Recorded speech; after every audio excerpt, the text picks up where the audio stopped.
everybody. Welcome to the daily live stream. I'm here every night at 10 p.m. Amsterdam Central European Time. And yeah, you're only seeing my hands. I think this looks kind of ridiculous. Hello there, I'm here. But it looks probably quite ridiculous.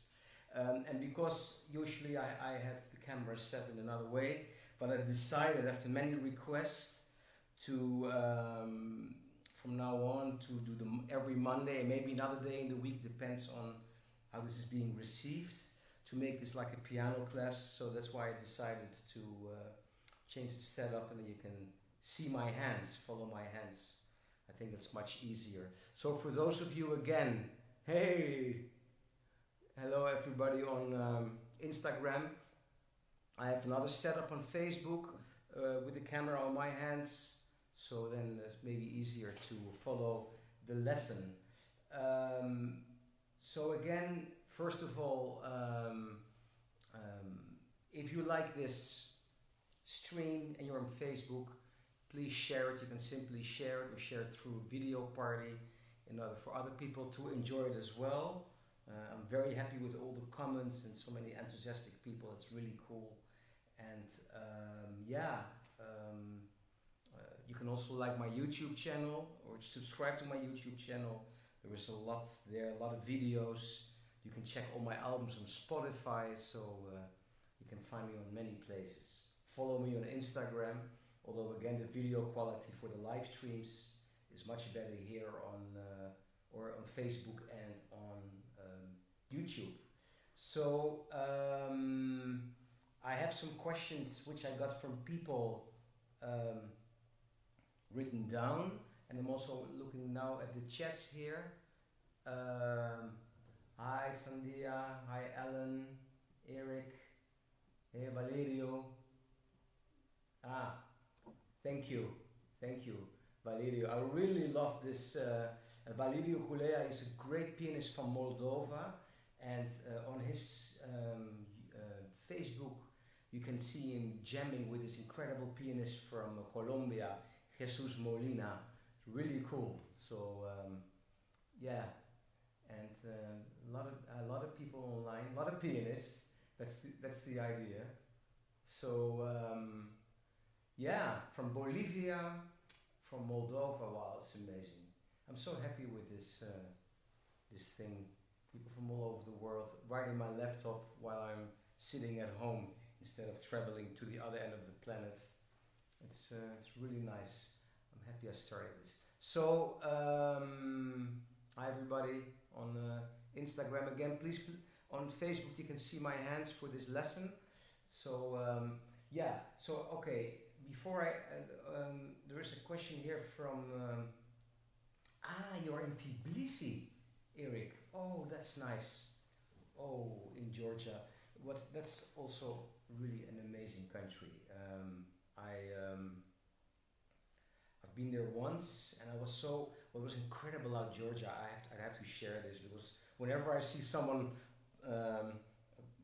popping in, from a certain country or a culture, I always get like so enthusiastic. Like in Georgia, what really blew my mind, next to Tbilisi being like a fairy tale as a city, but also that like in most restaurants where you go, there are like choirs singing. I mean, 3-4 part harmony, people on a stage, and you're sitting in a restaurant. Imagine you're going to a restaurant and there are choirs singing while you're eating. Really choirs with traditional Georgian music, and also they have these Orthodox church ceremonies on Sunday mornings, these services, and with these choirs. It's an amazing country for choir music and choral music. It's amazing. So yeah, Eric. No, I love your culture. It's beautiful. Hi, Kemi, all the way from Japan. Thanks for tuning in. I know it's very late there, in the middle of the night, so I really appreciate this. Thank you. So let me start, because there are many questions, and also people in other time zones. So all right. So Ellen,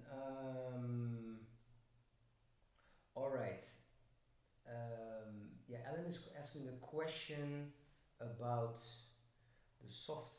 Yeah, all right. So, and also, because Valerio said something about nice sound. Let me say something about piano sound in general before I go into more like other details. So what it is with the sound, and there's also a question about the left pedal. Well, the simple question, the answer about the left pedal in the piano, the very left pedal, is when you look, when you see the keys, when you press the pedal, I don't know, for those of you who have never seen it before, you see that the keys move, and they move, so when the hammer hits 3 strings, when you press it, it moves a little bit to the right and it hits 2 strings. In other words, the piano becomes much softer. And sometimes I love to use it for ballads because I can have a much mellower sound when I play ballads. But another thing is with the piano sound, I get a lot of questions about touch and well, first of all, it's because I listen a lot to classical music. I think classical pianists are, you know, the masters if it comes to sound, and of course, the pianists like who brought this sound from classical music into jazz piano. People like Bill Evans, of course, who then heavily influenced Keith Jarrett, Fred Hirsch, also amazing piano sound. Brad Meldau, yeah, there's some, yeah, and the other one of, I think one of the most incredible pianists there is, which is the Cuban pianist Gonzalo Rubalcaba. He's known for his incredible virtuosity, which is insane. It's insane. But check his solo playing, how he makes the piano sound. And how I look at it is, when you press a key, I don't see it like you press down a key and have to push it. I see the key as a kind of a trampoline, like with the basketball, a bouncy feeling, bouncing. So you're doing a basketball, and with that sound, you know, I play with it. So I use a lot of gravity. Also, when you see my hands, I don't do a lot of, even if I play a little bit louder, like rhythmical stuff.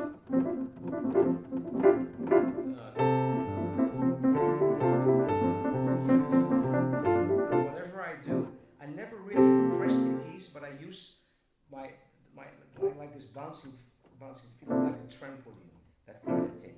So that also, like this kind of stuff, where like when you have to play percussive music, or like this is piano phase, you probably know this. Things like this, you know, I don't get tired because I really use the gravity. I don't press like have to do this. I really let the gravity do the work and enjoy this bouncing feeling of the piano. Of course, in this case, with my beautiful C7 restored by the great Danilo Cosucci, wonderful piano tuner and technician. You know, this is my own piano, so I'm totally in love with my piano. Sorry about the tuning. I know it's a little bit out here and there, but well, I think I'm excused. So yeah, I'm lucky. I mean, of course, you can be in many situations, especially as pianists know that you can be in situations where the piano sounds, the piano instrument is not so good. You know that you don't have, when you press the key, you get nothing back, or that happens. So I'm lucky with this piano, I must say. So again, and another thing is projection. So I take a place in the room which is far away, like the corner in the ceiling, which from here would be around 6 meters in my living room where the piano is for the time being. It's like, I estimate about 6 meters, and I project the sound over there. I don't just let the piano sound here, but I just project. So I don't know if it comes across when I play. It's also the very first time that I'm doing filming myself playing with the camera above my hands, like so. So I actually do hardly nothing, and I really use the instrument and the feedback of the instrument and the resonance to make it sound. There's almost no force here, which has another advantage. You can play very pianissimo.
Touch the keys, but I don't have this like this you know, I really use gravity.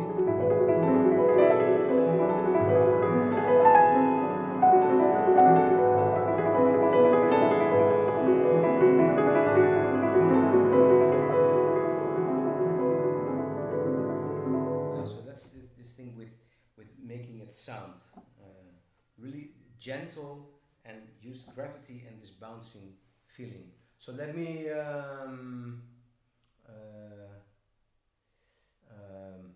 you're welcome, Eric. Let me check the chats here and let me know if this comes across. Also let me know if technically everything works out, because again, it's the very first time I'm doing this. I think you can see my hands clearly and the sound, and I tested it, but again, you can test what you want. You never know how it comes across once you're live. So let me know if there are any problems here, technical problems, or any sound issues. Let me know. Yeah. So that's Ellen. I hope I answered your question here. So let me know. You can also write your questions down here in the chat. If you have other piano questions, of course, musical questions doesn't only have to be piano. I mean, whatever I know I can share, I will share with you. So yeah. Okay, let me look in my notes. Yeah. Oh, there's so many things to talk about, but let me see. First of all, I got a question.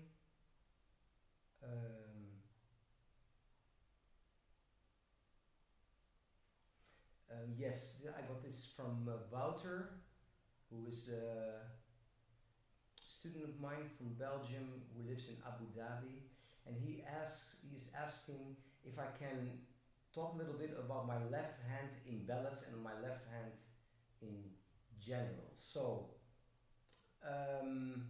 first of all, hi Mehmet. Two people logging in, tuning in, one from Kazakhstan and one from Haiti at the same time. Thanks guys for being here.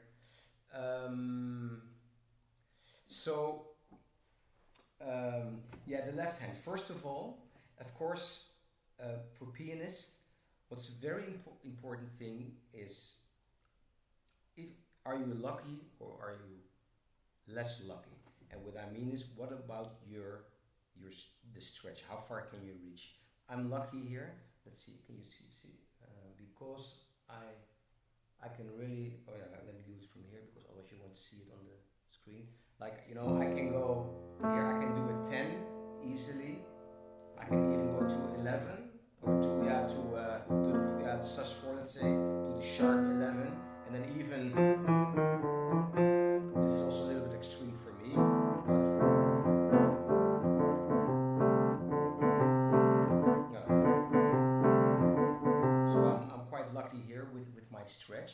So if you can reach the 10th, that's, you know, or at least the 9th, that already, if you play like an F chord, let me stay here with F, like, and I just play like F major 7 here, and with the right hand, and then here, like here, you know, this stretch here makes it really sound bigger. Another thing is, sometimes some of my colleagues, great teachers, I respect them a lot, they're totally, well, they're against doubling notes. I'm a little bit less against doubling notes. I think depending on the situation, where you're on the piano and which musical situation you are, I don't think doubling notes is such a terrible thing to do. What I am against, and that's why I'm talking about this left hand, is to double octaves. A lot of people, pianists, they double octaves, like you know. That's really a waste, because doubling the root is a waste. While if you can at least reach a 9, if you already can do this already, so with the 9, if the 10 is a stretch, then the 9 already. And listen to the difference when I play an octave. Without doubling notes, except for this one, and now I play. Hear the difference between that and that. So this makes a huge difference. This adding a 9 or the 10, the 3rd or the 10th, or at least the major 7 here. And then maybe, and this is like sometimes, you know, why not show you some tricks. If you are like in these chords, like major, F, or it doesn't even have to be major, but if you have, then with your thumb you can play these 2 notes at the same time. So this works for E flat, works in F, it works in G, it works in A with a minor chord, it works in E flat, it works in F sharp.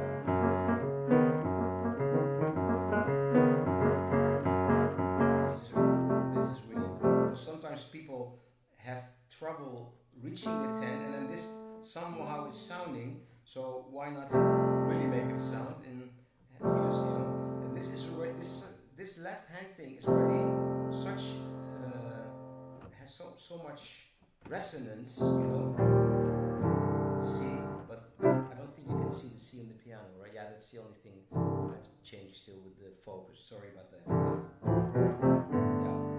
So that's only one thing with the left hand. The left hand really, you know, it's an orchestra. See as pianist. Look at the piano as the orchestra. Here are the cello and the bass, you know, all the bass notes. So that's really like the foundation, and the resonance which comes from here. And then here's more like the you know, the higher overtones and all of that. So that's how I kind of divide it. So that's one thing with the left hand. And then, yeah, what else can how can I explain this? Of course, with all the variations. And then, yeah, what is, sorry, I wanted to say something now, I forgot. Okay, I'll get to it later, it'll get back to me. So, then also, a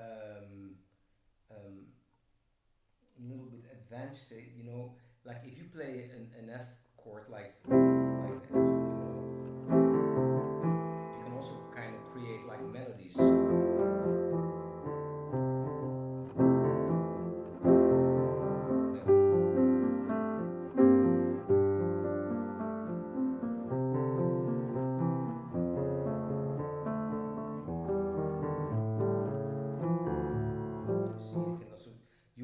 So that's also a good thing to practice. Practice very slow. Slow practicing, most important thing. If you practice whatever you practice, slow. I'll get deeper into this, because slow practicing, believe me, everybody every musician which plays on a high level will admit this. Slow practicing is the key to becoming a good musician. And if you practice too fast, it's not going to work. Believe me. So I'm very open about most things, but here I'm really strict. So so you can kind of try,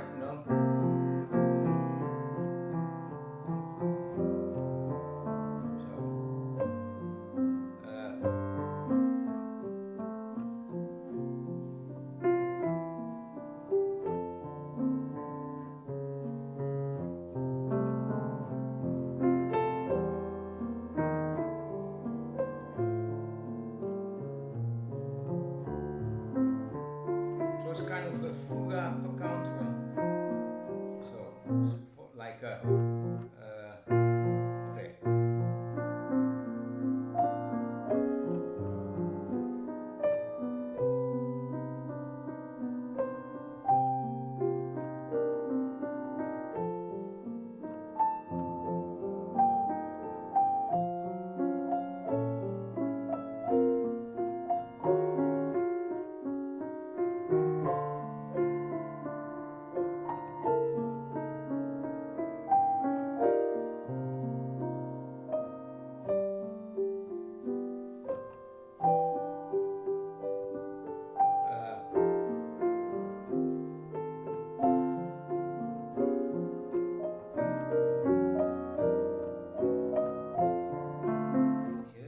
Things like that. So you can practice a melody like here, when you wish upon a star, very slow, so you can really stretch the chords and really go deep into these playing all these melodies. I know that I know maybe it looks easy. It's quite some work, but it's really great. But that's what I really love about this amazing instrument. To play orchestral with 10 fingers. That's such a blessing when you that's so well designed for that. So I really love this. Let me check the. My voice is drowning in the piano. Okay. Thank you for. Okay. So how can I solve this? Thank you for maybe. Well, let me check. 1 second.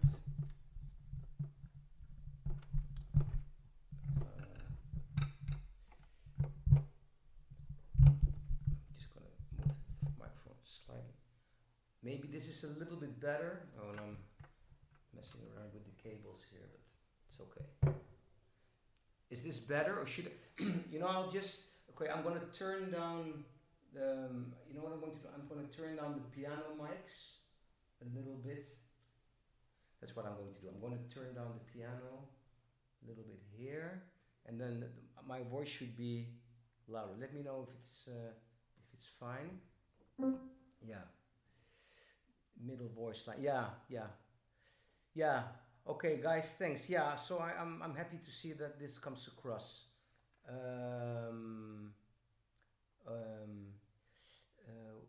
We pianists don't do that.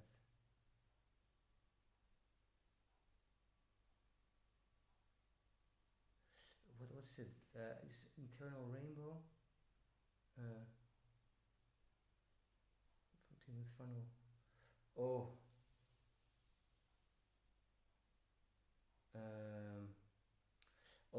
Eternal rainbow. I have to look at your comments here, because this is quite I cannot respond to that, but please, because I don't really know, I only see Eternal Rainbow, so I don't really know who you are. Can you please contact me via Facebook, via my Facebook page, and then I can answer your question after. Yeah. Hi, Chris. Nice to see you. Chris Spiteri, wonderful pianist from Malta. He is asking, how much of this version was played on the fly and how much was practiced? And if it was improvised, how do you study voicings and reharm? Yeah, that's a good question. All right. So all right. What I did now with When You Wish Upon a Star. Well, I've played it sometimes. I've recorded it, and then in the original settings, version. Sorry, I do have an idea about the harmony, like.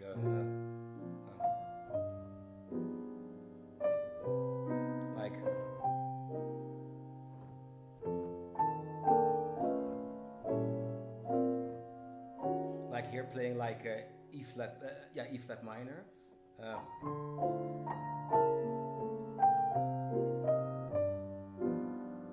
And then here like E minor. Sorry.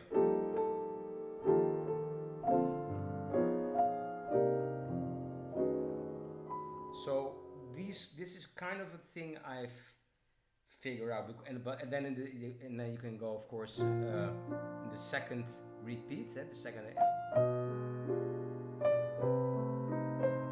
Sorry.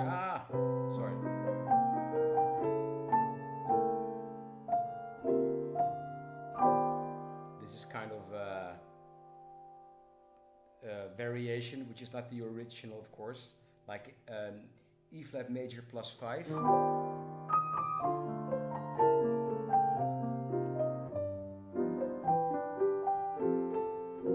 And then, like, sometimes, depending on how I feel, I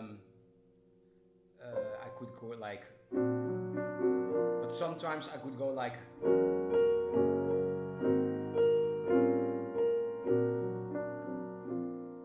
so yeah. So if I let me repeat it once more, and kind of talk while I play. So G7 altered. So that's let's say B minor diminished, B diminished, really diminished, and like a classical.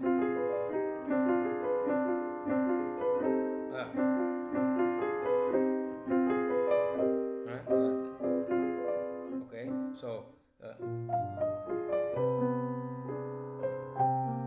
Resolving to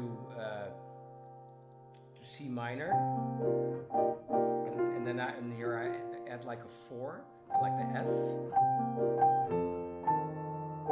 and then like F sus, going into kind of altered. This is B flat diminished, going to B flat major 7, E flat minor 7, D minor, C sharp diminished, or D flat diminished, C minor, and then of course the voicings are important. You know what happens, like these seconds here in the middle, like a,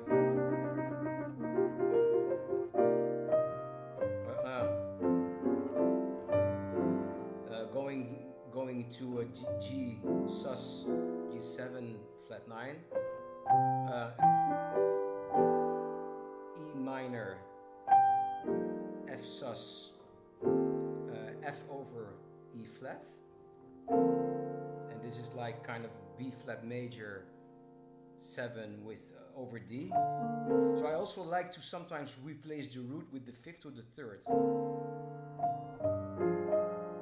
Like now, for some reason, now what comes up is not like C minor, but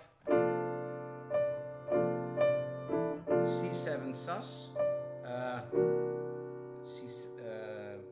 C7 sharp 11,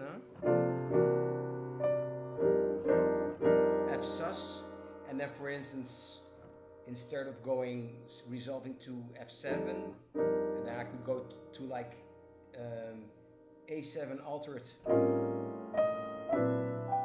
So it does change sometimes on the fly. Sometimes it's already I have prepared stuff depending on the song. So it's a little bit something in between. But I do leave a lot of space for changing things in the moment, which I love to do. But also, otherwise you keep repeating your same arrangements. Like when I opened up, I was just playing like Over the Rainbow. I can go like, well, I can. There are so many options. So then the second chord is G7. I'm in E flat, G7 altered.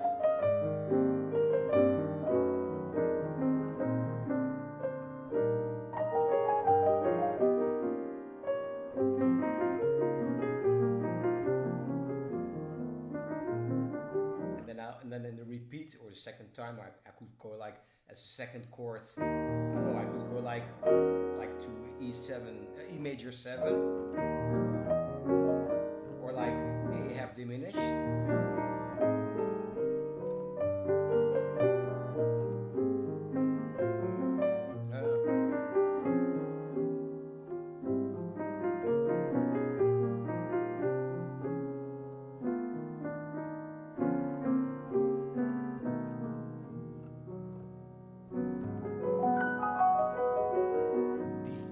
Sus, and then +5 resulting. So yeah, I do vary a lot in the moment. But I do have kind of a basic chord structure in mind. No, I'm saying this wrong. Sometimes I do have a basic chord structure in mind. Sometimes I vary, or I vary within the chords, like playing like instead of what I did before, like to give another example with Over the Rainbow. If you go to the second chord, I can go like F minor again here with the minor second here, stapling 2/5, but your hand has to be able to, or well, all these voicings possible, but I cannot, then it's like a classical thing, but I can all go depending, also sometimes depends on who, kind of, it sounds a little bit vague maybe how I feel, but like I can also go like, okay, the second chord, not minor, but really F altered. You see, something like, so depending a little bit on the mood, really. All right, so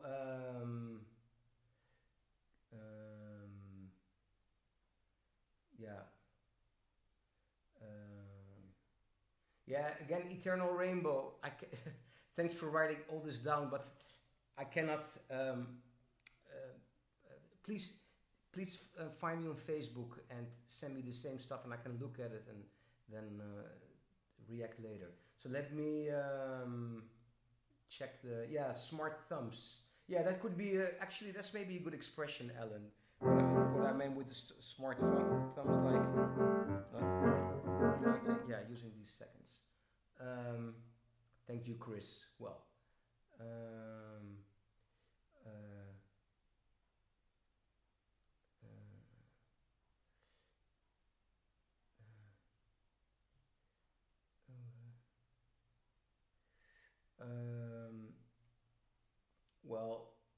okay. Let me check here. Yeah. All right.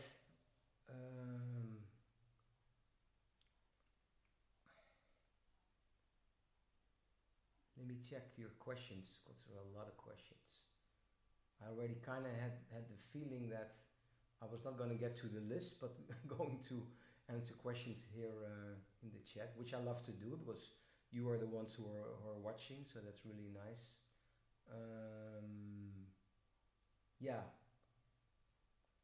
Let me check here.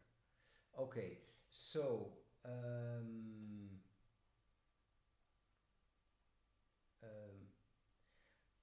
there is reharmonization. So I think my feeling tells me, my gut feeling, that this piano class really is going to work out. So I'm going to schedule another one and announce it again, being a piano class rather than just a live stream with playing.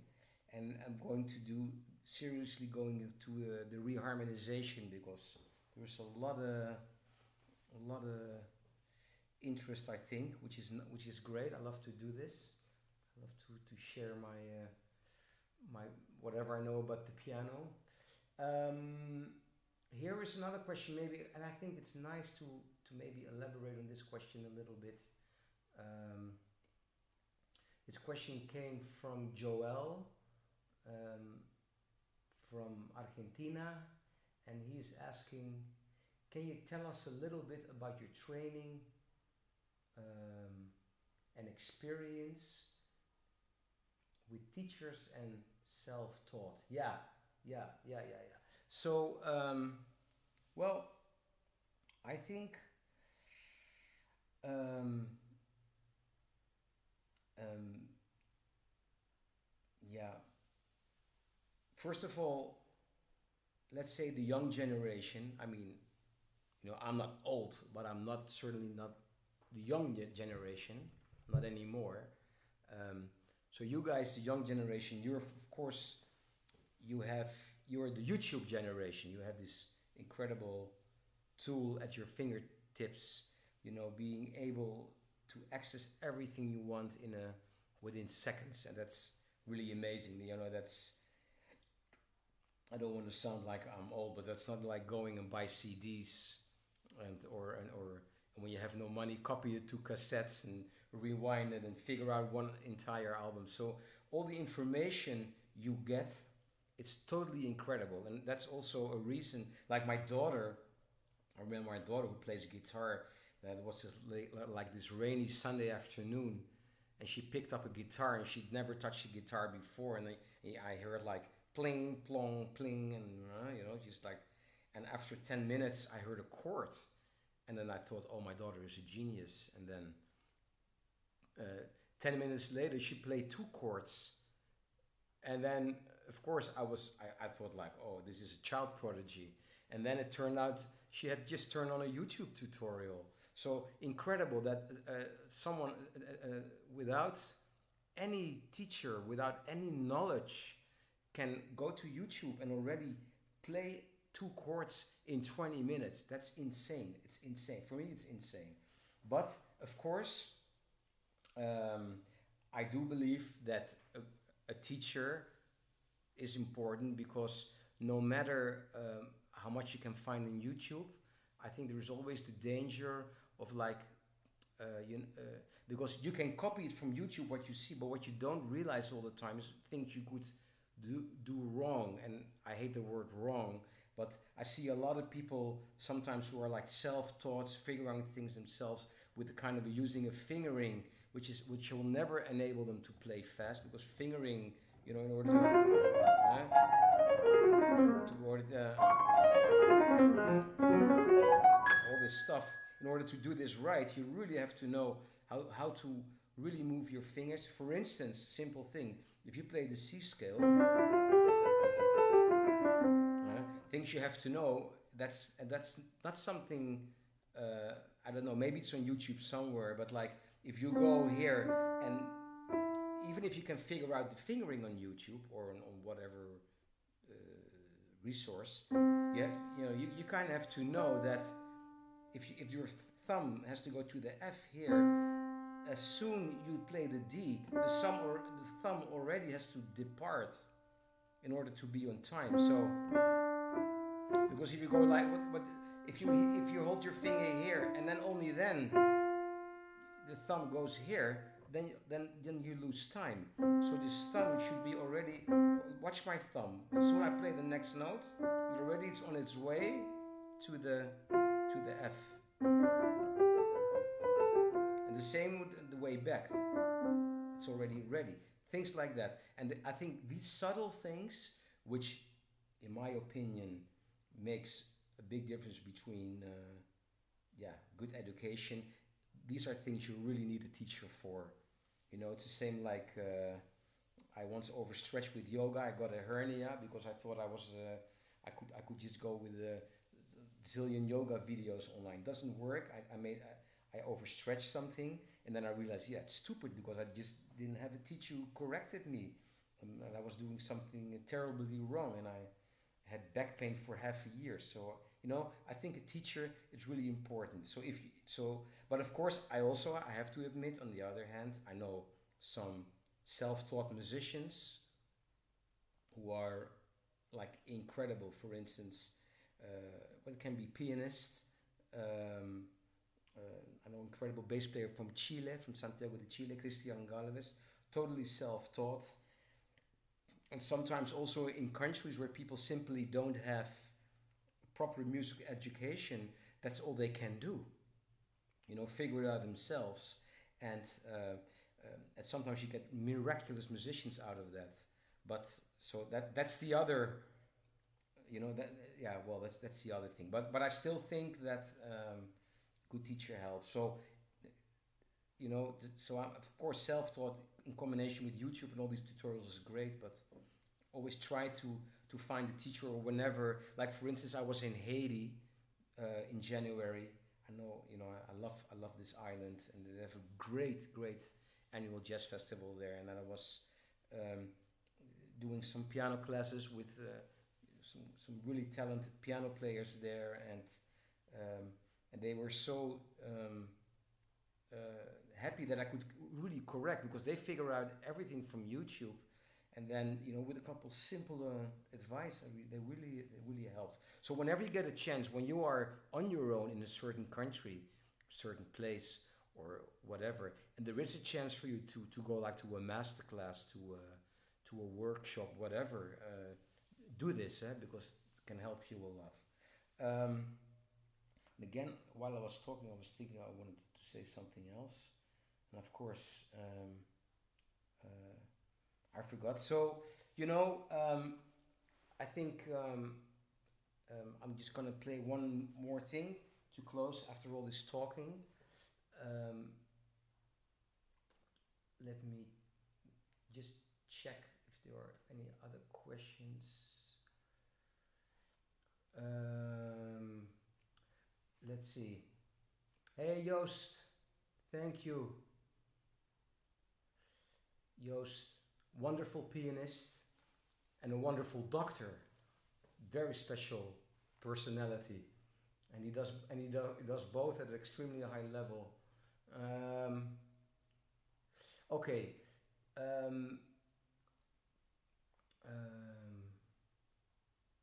Hello, Gregory from Athens. Let's see. Oh, so many questions here.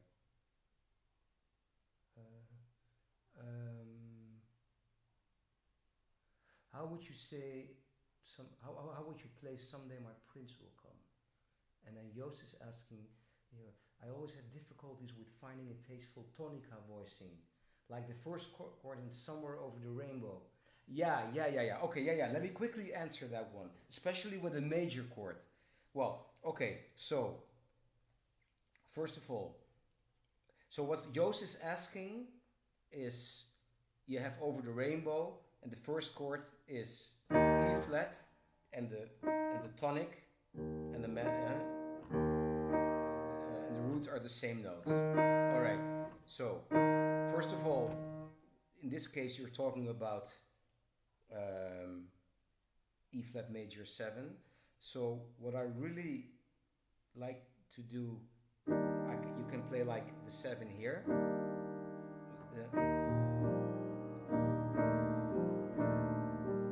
Like this. That's a solution. Not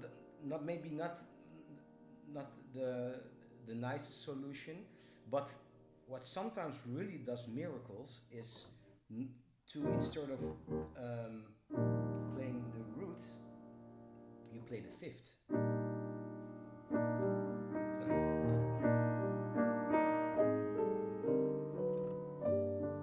Like this, yeah? No. And of course you can sometimes, maybe in this case, a +5 to open up with, which is a little bit, yeah, why not?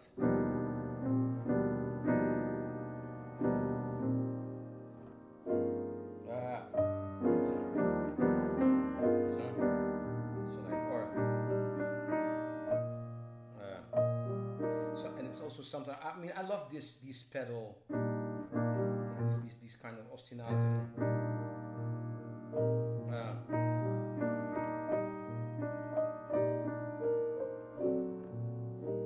Yeah, kind of solves this problem, or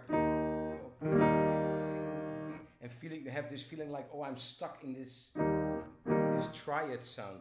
There's nothing wrong with a triad, but from a point of jazz harmony, I understand the problem. When you have a minor chord, this is really a nice thing to do, I think. So when you have like C minor, C, so the root and what's really nice, and it's a minor chord, what really helps a lot is to play like C minor here, like just C minor and D minor here. So you take the minor chord from a second up. This really works well. So just C minor, D minor. So again, if this would be in D minor, I would play D minor here, E minor here. This is really very Bill Evans kind of harmony. And for those of you who are teachers and don't like doublings, here you go, because they're all except for this, of course, they're all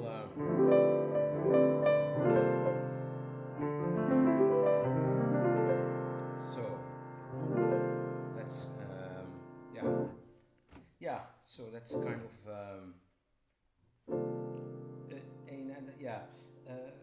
solution. If it's a 7 chord, well, you can. There's of course a lot with solutions. Then a sus before. Anyway, I think another thing with dominant 7 chords, I think maybe 95% of the time with the dominant 7 chord, a sus chord works really well before, depending on the situation. But sus4 is a lovely sound. So, Joost, I hope this helps. Okay, yeah.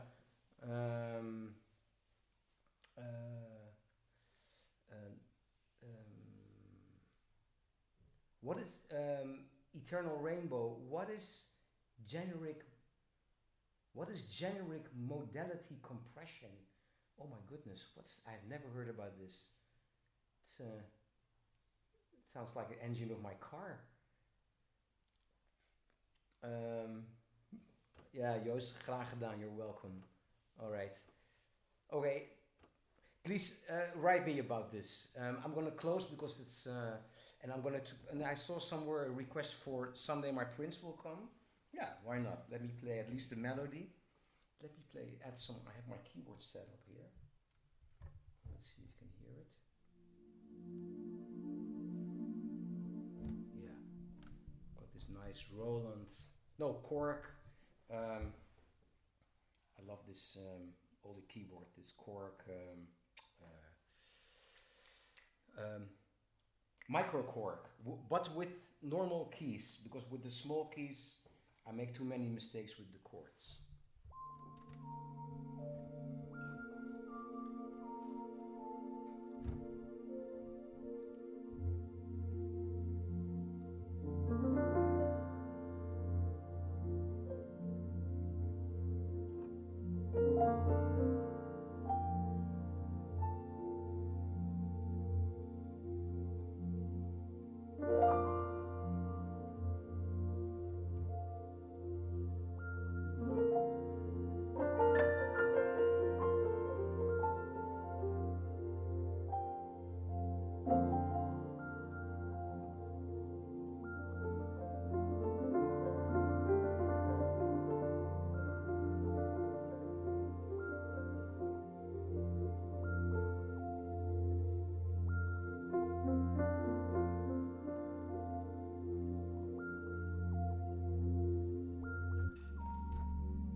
was a microphone which dropped. Let me play this last chord again. Oh yeah, shit happens.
All right.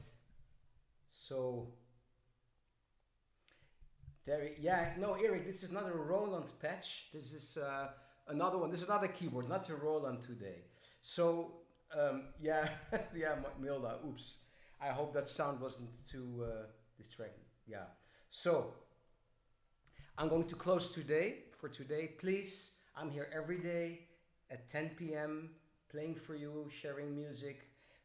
Once a week, it'll be a piano class, and maybe I'm going to do 2 a week because I think there's a lot of response here and it's highly appreciated. So I might do another maybe on Thursday, on Friday. Let me know if that would be twice a week would be interesting for you pianists and musicians.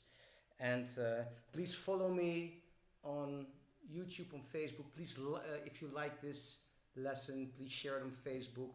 Please share a video party or just simply share. And thanks. Stay safe. Thanks for watching. I'm looking up like this. It looks maybe a little bit ridiculous. I have no idea. Anyway, love you all, and hopefully see you tomorrow at 10 p.m. Amsterdam time. All my love.